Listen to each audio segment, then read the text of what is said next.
আমাদের ভূমি, আমাদের জমি আমরা কাউরে দলিল কইরে দেই নাই। এবার একটা রেনেসা চলবে, দলিল পুনরুদ্ধার চলবে। স্যার সলিমুল্লাহর বিশ্ববিদ্যালয়কে আপামর বাংলাদেশের কাছে ফিরিয়ে দেওয়া হবে ইনশাআল্লাহ। সুতরাং নিতব কিনা এটা তো ছোট প্রশ্ন।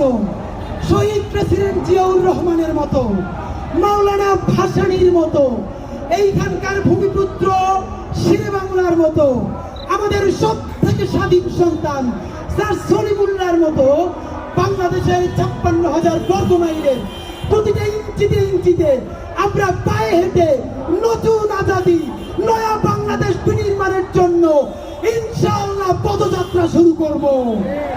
সুতরাং যেই যাত্রা শুরু করলাম, মৃত্যুতেও এই যাত্রাকেও থামাতে পারবে না। আমাদের এইবারের নির্বাচনের যেই ট্যাগলাইন, সেই ট্যাগলাইন বলে শেষ করছি।